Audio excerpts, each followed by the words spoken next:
નમસ્કાર મિત્રો, હું શારદાબેન ગોસ્વામી આપ સૌનું મારા આ ઘરમાં, મારા આ બગીચામાં હૃદયપૂર્વક સ્વાગત કરું છું. મિત્રો, જીવનની આ મધ્યમ અને ઢળતી ઉંમર એટલે કે 45 થી 65 વર્ષ અને એનાથી પણ ઉપર એ ખરેખર બહુ ખાસ છે. આ ઉંમરે આપણે ઘણા અનુભવોમાંથી પસાર થઈ ગયા હોઈએ છીએ. બાળકો મોટા થઈ ગયા હોય અને કદાચ નોકરીમાંથી નિવૃત્તિ લીધી હોય કે લેવાની તૈયારીમાં હોઈએ. આ એક એવો સમય છે જ્યાં આપણી પાસે આપણા માટે, આપણા શોખ માટે અને આપણા સ્વાસ્થ્ય માટે વધુ સમય હોય છે. પણ સાથે સાથે આ ઉંમરે શરીર પણ થોડું બદલાય છે. નાની મોટી તકલીફો દેખાવા લાગે છે. ક્યાંક સાંધા દુખે, ક્યાંક બ્લડ પ્રેશરની ચિંતા થાય, ક્યાંક શુગર સતાવતી હોય કે ક્યાંક ઊંઘ બરાબર ન આવતી હોય. આ બધી વાતો સ્વાભાવિક છે, પણ એમાં ચિંતા કરવાની જરૂર નથી, પણ થોડું ધ્યાન રાખવાની જરૂર છે. આજના આ વિસ્તૃત વિડીયોમાં હું તમને એવા કેટલાક સરળ અને વ્યવહારુ ઉપાયો જણાવીશ જેનાથી તમે 45 થી 65 વર્ષની ઉંમરે પણ સ્વસ્થ, સક્રિય અને ખુશખુશાલ રહી શકો છો. આપણે વાત કરીશું ખોરાક, પાણી, હળવી કસરતો, સારી ઊંઘ, મન શાંત રાખવાની રીતો અને નાના મોટા ઘરગથ્થુ ઉપચારો વિશે. આ બધું હું તમને મારા પોતાનો અનુભવ, આપણા વડીલોનું જ્ઞાન અને અત્યારના આધુનિક વિજ્ઞાનનો સમન્વય કરીને સમજાવીશ. તો ચાલો કાંઈ પણ રૂકાવટ વગર આ તંદુરસ્તીના ખજાનાને ખોલીએ અને આપણા જીવનને વધુ સુંદર બનાવીએ. મિત્રો, 45 થી 50 વર્ષ પછી પણ શરીર એવું નથી રહેતું જેવું આપણું શરીર 20 થી 30 વર્ષની ઉંમરે હતું. આ વાત સ્વીકારી લેવી જરૂરી છે અને એમાં કોઈ શરમ કે નિરાશા રાખવાની જરૂર નથી. આ કુદરતી પ્રક્રિયા છે. આ ઉંમરે થતા મુખ્ય શારીરિક બદલાવ: ચયાપચય ધીમું પડવું. આપણું શરીર પહેલાં જેટલી ઝડપથી ખોરાકને ઉર્જામાં નથી બદલતું. આના કારણે વજન વધવાની શક્યતા રહે છે, ભલે આપણે ઓછું ખાતા હોઈએ. હાડકાં અને સાંધા: હાડકાં થોડા નબળા પડે છે કેલ્શિયમની ઉણપને કારણે, અને સાંધાઓમાં ઘસારો શરૂ થાય છે. એટલે જ ઘણાને ઘૂંટણ, કમર, ખભામાં દુખાવો થાય છે. સ્નાયુઓનું નબળું પડવું: સ્નાયુઓની તાકાત ધીમે ધીમે ઓછી થાય છે, જેને સાર્કોપેનિયા કહેવાય છે. પાચન શક્તિ: પાચન ક્રિયા પણ થોડી ધીમી પડે છે, જેનાથી ગેસ, અપચો, કબજિયાત જેવી સમસ્યાઓ થઈ શકે છે. લોહીનું પરિભ્રમણ અને હૃદય અને રક્તવાહિનીઓ પણ ઉંમર સાથે થોડો બદલાવ અનુભવે છે, જેનાથી બ્લડ પ્રેશર કે કોલેસ્ટ્રોલ વધવાનું જોખમ રહે છે. ઊંઘ: ઘણા લોકોને ઊંઘ આવવામાં તકલીફ પડે છે કે ઊંઘ વારંવાર તૂટે છે. માનસિક સ્વાસ્થ્ય: તણાવ, ચિંતા કે ક્યારેક એકલતાની લાગણી પણ આવી શકે છે. પણ મિત્રો, આ બધા બદલાવનો અર્થ એવો નથી કે આપણે નિરાશ થઈ જઈએ. આનો ફક્ત અર્થ એટલો જ છે કે આપણે આપણા શરીરને હવે વધુ પ્રેમ અને કાળજી આપવી પડશે. જો આપણે યોગ્ય ધ્યાન આપીએ તો આ ઉંમર પણ તંદુરસ્તી અને આનંદથી ભરપૂર રહી શકે છે. યાદ રાખો, ઉંમર એ ફક્ત એક આંકડો છે, જીવન જીવવાની ભાવના નહીં. ચાલો હવે આપણે જોઈએ કે આ બદલાવોને કેવી રીતે મેનેજ કરવા અને સ્વસ્થ રહેવા માટે કયા પગલાં ભરવા. મિત્રો, આપણા વડીલો કહેતા આવ્યા છે કે જેવું ખાય અન્ન તેવું થાય તન અને મન.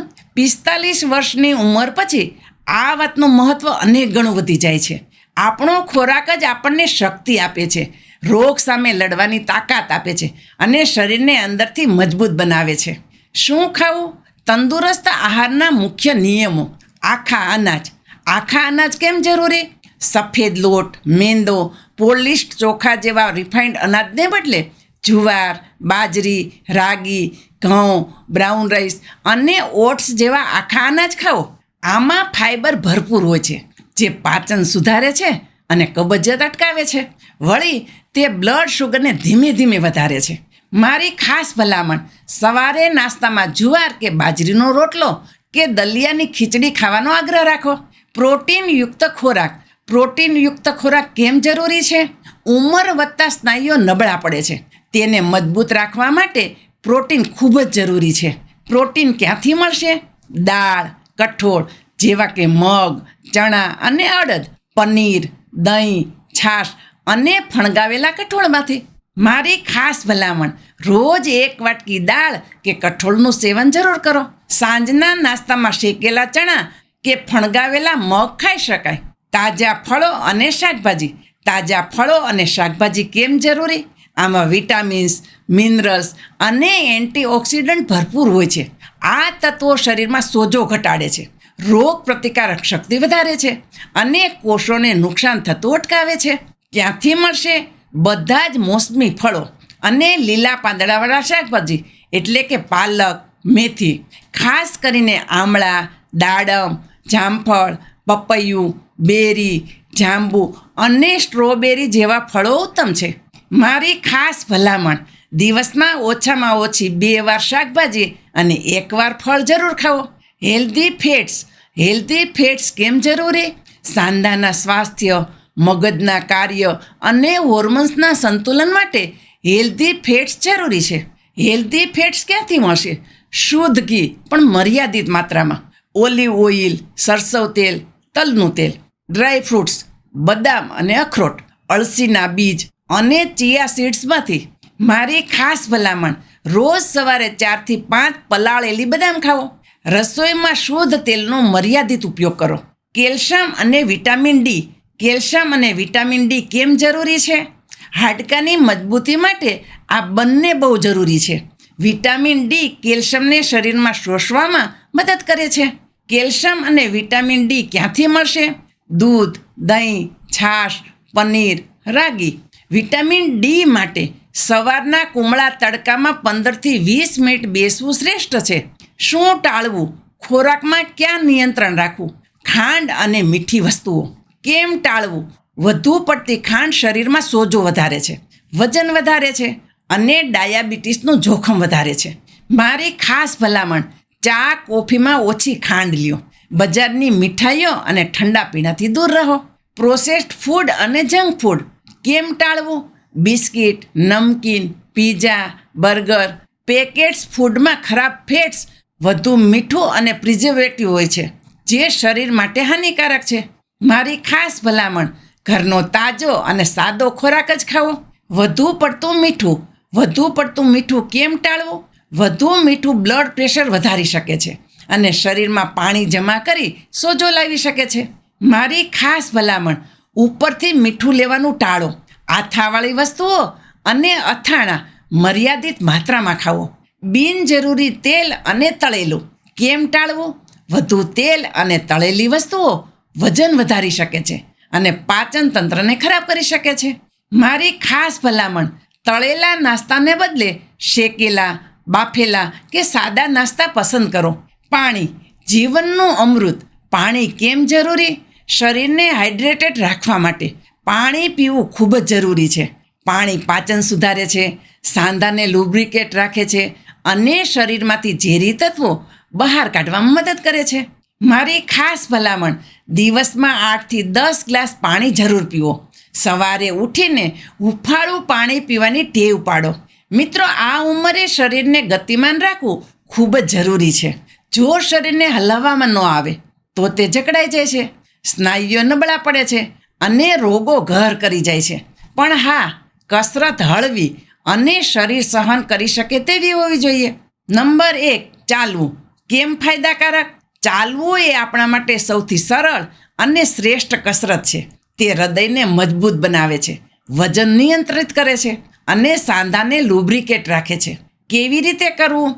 રોજ સવારે કે સાંજે 30 થી 45 મિનિટ હળવું ચાલો. જો એક સાથે આટલો સમય ન આપી શકો તો 15 મિનિટના 2 ભાગમાં પણ ચાલી શકાય. શરૂઆતમાં ઓછું ચાલીને ધીમે ધીમે સમય વધારો. મારી ખાસ ભલામણ, ચાલતી વખતે હળવા અને આરામદાયક જૂતા પહેરો અને તમારા શ્વાસ પર ધ્યાન આપો. સ્ટ્રેચિંગ અને હળવી કસરતો કેમ ફાયદાકારક? સ્ટ્રેચિંગ સ્નાયુઓ અને સાંધાને લવચીક બનાવે છે, જકડાહટ ઓછી કરે છે અને રક્ત પરિભ્રમણ સુધારે છે. કેવી રીતે કરવું? સવારે ઉઠીને પથારીમાં જ હાથ અને પગને ધીમે ધીમે લાંબા કરો. વાળો અને સીધા કરો. ખુરશી પર બેસીને ખભાને ગોળ ગોળ ફેરવો. ગરદનને ધીમે ધીમે ડાબેથી જમણે ફેરવો. પગને આગળ અને પાછળ કરો. હળવા સ્ટ્રેચ. હાથ ઉપર કરી અને શરીરને ખેંચો. પગના પંજાને આગળ અને પાછળ કરો. મારી ખાસ ભલામણ, કોઈ પણ કસરત કરતી વખતે દુખાવો થાય તો તરત જ બંધ કરો, અતિ ન કરો. યોગ અને પ્રાણાયામ કેમ ફાયદાકારક? યોગ આસનો શરીરને લવચિક બનાવે છે, સ્નાયુઓને મજબૂત કરે છે. પ્રાણાયામ એટલે કે શ્વાસોશ્વાસની કસરતો મનને શાંત કરે છે, તણાવ ઘટાડે છે અને શરીરમાં ઓક્સિજનનો પ્રવાહ સુધારે છે. કેવી રીતે કરવું? પવન મુક્તાસન પેટ માટે, ભુજંગાસન કમર માટે, તાડાસન ઊંચાઈ અને સંતુલન માટે જેવા સરળ આસનો કરી શકાય. પ્રાણાયામમાં અનુલોમ વિલોમ અને ભ્રામરી પ્રાણાયામ તણાવ ઘટાડવામાં ખૂબ જ મદદ કરે છે. મારી ખાસ ભલામણ, જો યોગ શરૂ કરતા હો તો કોઈ પણ જાણકાર ગુરુની દેખરેખ હેઠળ શરૂઆત કરજો. મનપસંદ પ્રવૃત્તિઓ કેમ ફાયદાકારક? શારીરિક પ્રવૃત્તિ ફક્ત કસરત પૂરતી મર્યાદિત નથી. તમારા મનપસંદ કામ પણ તમને સક્રિય રાખી શકે છે. શું કરી શકાય?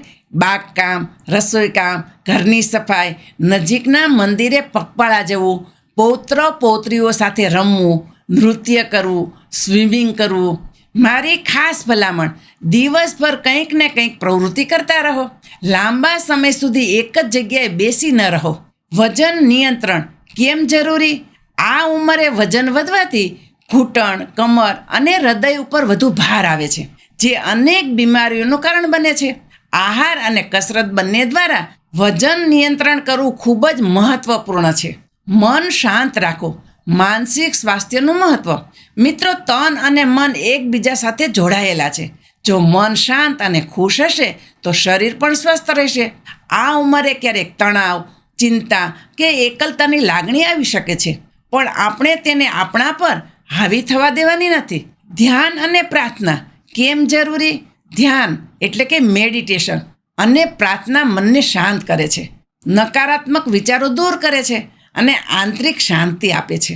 કેવી રીતે કરવું? રોજ સવારે કે સાંજે 10થી 15 મિનિટ શાંત જગ્યાએ બેસીને આંખો બંધ કરી ઊંડા શ્વાસ લ્યો. તમારા ઈષ્ટદેવનું સ્મરણ કરો કે કોઈ સકારાત્મક વિચાર પર ધ્યાન કેન્દ્રિત કરો. મારી ખાસ ભલામણ, સવારે સૂર્યોદય સમયે ધ્યાન કરવાથી વિશેષ લાભ મળે છે. સકારાત્મક વિચારો કેમ જરૂરી? નકારાત્મક વિચારો શરીર અને મન બંનેને નબળા પાડે છે. હંમેશા સકારાત્મક રહેવાનો પ્રયાસ કરો. કેવી રીતે કરવું? સારા પુસ્તકો વાંચો, પ્રેરણાદાયક વાતો સાંભળો, સારા લોકોના સંગમાં રહો. મારી ખાસ ભલામણ, કાલે શું થશે તેની ચિંતા છોડીને આજમાં જીવો. જે મળ્યું છે તેનો આનંદ માણો. સામાજિક સંબંધો કેમ જરૂરી? પરિવાર અને મિત્રો સાથે સમય વિતાવવો એ માનસિક સ્વાસ્થ્ય માટે ખૂબ જ જરૂરી છે. એકલતા દૂર થાય છે અને ખુશી મળે છે. કેવી રીતે કરવું? બાળકો, પૌત્ર પૌત્રીઓ સાથે રમો, મિત્રો સાથે ગપસપ કરો, મંદિરે જાઓ, સામાજિક કાર્યોમાં ભાગ લ્યો. મારી ખાસ ભલામણ, સમય મળે ત્યારે કોઈ સામાજિક સેવાના કાર્યમાં જોડાવો. બીજાને મદદ કરવાથી જે સંતોષ મળે છે તે અદ્ભુત હોય છે. પૂરતી અને સારી ઊંઘ કેમ જરૂરી? જ્યારે આપણે ઊંઘીએ છીએ ત્યારે આપણું શરીર પોતાને રિપેર કરે છે. સારી ઊંઘ શારીરિક અને માનસિક સ્વાસ્થ્ય બંને માટે જરૂરી છે. કેવી રીતે મેળવવી? રાત્રે 7થી 8 કલાકની નિર્વિઘ્ન ઊંઘ લેવાનો પ્રયાસ કરો. સૂતા પહેલાં મોબાઈલ કે ટીવીથી દૂર રહો. હળવું સંગીત સાંભળો કે પુસ્તક વાંચો. મારી ખાસ ભલામણ, રાત્રે સૂતા પહેલાં હુંફાળા દૂધમાં ચપટી હળદર નાખીને પીવાથી ઊંઘ સારી આવે છે. શોખ કેળવો. શોખ કેમ જરૂરી? નિવૃત્તિ પછી કે આ ઉંમરે જ્યારે જવાબદારીઓ ઓછી થાય ત્યારે તમારા શોખને સમય આપો. આનાથી મન પ્રફુલ્લિત રહે છે. શું કરી શકાય?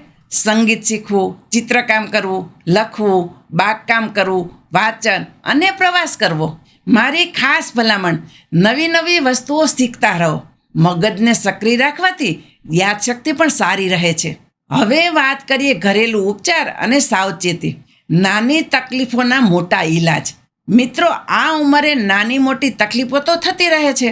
એના માટે દર વખતે દવાખાને દોડવું જરૂરી નથી. આપણા રસોડામાં જ એવી ઘણી ઔષધિઓ છુપાયેલી છે જે ઘણી સામાન્ય બીમારીઓમાં રાહત આપી શકે છે. કેટલાક સામાન્ય ઘરેલું ઉપચાર: શરદી અને ઉધરસ. હળદરવાળું દૂધ. રાત્રે સૂતી વખતે 1 ગ્લાસ ગરમ દૂધમાં અડધી ચમચી હળદર નાખીને પીવો. આદુનો રસ, મધ અને ચપટી મરીનો ભૂકો મિક્સ કરીને લ્યો. બાફ. ગરમ પાણીનો બાફ લેવાથી બંધ નાક અને ગળાને રાહત મળે છે. ગેસ અને અપચો. જીરું અને અજમો. જમ્યા પછી શેકેલું જીરું અને અજમો ચપટી સંચળ સાથે ફાંકવાથી ગેસમાં રાહત મળે છે. લીંબુ પાણી. સવારે હુંફાળા પાણીમાં લીંબુ અને મધ, જો ડાયાબિટીસ ન હોય તો, નાખીને પીવાથી પાચન સુધરે છે. સામાન્ય સાંધાનો દુખાવો. મેથી દાણા. રાત્રે 1 ચમચી મેથી દાણા પાણીમાં પલાળી સવારે પાણી પી જાઓ અને દાણા ચાવીને ખાઓ. લસણનું તેલ. સરસવના કે તલના તેલમાં લસણની કળીઓ ગરમ કરીને તે તેલથી દુખતા સાંધા પર માલિશ કરો. ગરમ શેક. ગરમ પાણીની બોટલ કે ગરમ કપડાથી દુખતા સાંધા પર શેક કરવાથી રાહત મળે છે. મહત્ત્વની સાવચેતીઓ. નિયમિત તપાસ.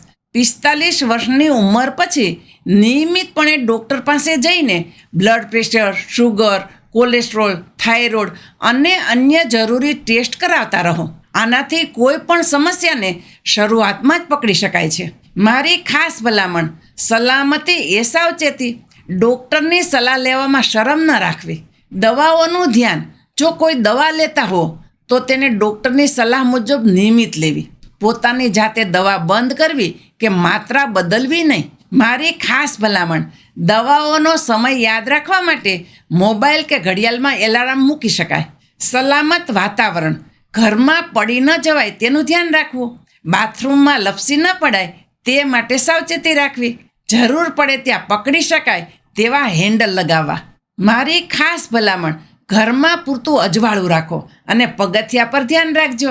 નિષ્કર્ષ. ખુશ અને સ્વસ્થ જીવન આ તમારી મુઠ્ઠીમાં છે. મિત્રો, આજના આ વિડીયોમાં આપણે 45 થી 65 વર્ષની ઉંમરના તંદુરસ્ત અને ખુશખુશાલ જીવન જીવવાના અનેક રહસ્યો જાણ્યા. આપણે જોયું કે ખોરાક, પાણી, હળવી કસરતો, મનની શાંતિ અને નાની મોટી સાવચેતીઓ આ બધું જ આપણા સ્વાસ્થ્ય માટે કેટલું જરૂરી છે. યાદ રાખો, આ ઉંમર જીવનને માણવાનો, નવા શોખ કેળવવાનો અને પરિવાર સાથે વધુ સમય વિતાવવાનો શ્રેષ્ઠ સમય છે. નાની મોટી તકલીફોને જીવન પર હાવી થવા દેવાની નથી. આપણા શરીરમાં કુદરતી રીતે જ રોગ સામે લડવાની શક્તિ છે.